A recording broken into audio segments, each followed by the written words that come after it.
নমস্কার জয় জগন্নাথ দর্শক বন্ধু ଏବେ ଆଞ୍ଚଳିକ ପାଣିପାଗ ବିଜ୍ଞାନ କେନ୍ଦ୍ର ସୂଚନା ଅନୁସାରେ ଦକ୍ଷିଣ ଆଣ୍ଡାମାନ ସାଗରରେ ଘୂର୍ଣ୍ଣିବଳୟ ଆଗାମୀ 4 ଦିନ ପ୍ରବଳ ବର୍ଷା ଜାରି ହେଲା ୱାର୍ଣ୍ଣିଂ ଜାଣନ୍ତୁ। ସମ୍ପୂର୍ଣ୍ଣ ଖବର ଜାଣିବା ପୂର୍ବରୁ ଆପଣଙ୍କ ଭଲ ପାଇବା ସ୍ୱରୂପ ଭିଡ଼ିଓଟି ଗୋଟିଏ ଲାଇକ୍ କରି ଚ୍ୟାନେଲଟିକୁ ସବସ୍କ୍ରାଇବ୍ କରିଦିଅନ୍ତୁ ଏବଂ ନୋଟିଫିକେସନଟିକୁ ପ୍ରେସ୍ କରି ରଖନ୍ତୁ। ଏହିଭଳି ଗୁରୁତ୍ୱପୂର୍ଣ୍ଣ ଭିଡ଼ିଓ ସର୍ବପ୍ରଥମେ ଜାଣିପାରିବେ। ଭିଡ଼ିଓଟିକୁ ଶେଷ ପର୍ଯ୍ୟନ୍ତ ଦେଖନ୍ତୁ। ତା ସହିତ ଆପଣ ଏହି ନ୍ୟୁଜ୍ଟିକୁ କେଉଁ ଜିଲ୍ଲାରୁ ଦେଖୁଛନ୍ତି ଆମକୁ ତଳେ କମେଣ୍ଟ ମାଧ୍ୟମରେ ଜଣାନ୍ତୁ।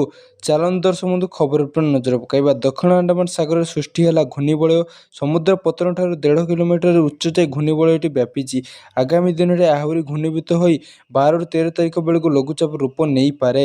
ଏହା ପ୍ରଭାବରେ ରାଜ୍ୟରେ ବର୍ଷା ପରିମାଣ ବଢ଼ିବ ବୋଲି ଭାରତୀୟ ପାଣିପାଗ ବିଭାଗ IMD ପକ୍ଷରୁ ସୂଚନା ଦିଆଯାଇଛି। ଅପରପକ୍ଷେ ଦକ୍ଷିଣ ପଶ୍ଚିମ ଉତ୍ତର ପ୍ରଦେଶ ଓ ସୀମାବର୍ତ୍ତୀ ଅଞ୍ଚଳରେ ଥିବା ଉପର ବାୟୁ ଘୂର୍ଣ୍ଣିବଳୟ ପରିସରରୁ ପୂର୍ବ ମଧ୍ୟପ୍ରଦେଶ ଛତିଶଗଡ଼ ଦେଇ ଉତ୍ତର ଅଭ୍ୟନ୍ତରୀଣ ଓଡ଼ିଶା ପର୍ଯ୍ୟନ୍ତ ଏକ ଟ୍ରଫ୍ ଲାଇନ୍ ଜାରି ରହିଛି। ଏହା ସମୁଦ୍ର ପତନଠାରୁ 0.9 କିଲୋମିଟର ଉଚ୍ଚରେ ରହିଥିବା ନେଇ ଆଞ୍ଚଳିକ ପାଣିପାଗ ବିଜ୍ଞାନ କେନ୍ଦ୍ର ପକ୍ଷରୁ ସୂଚନା ଦିଆଯାଇଛି।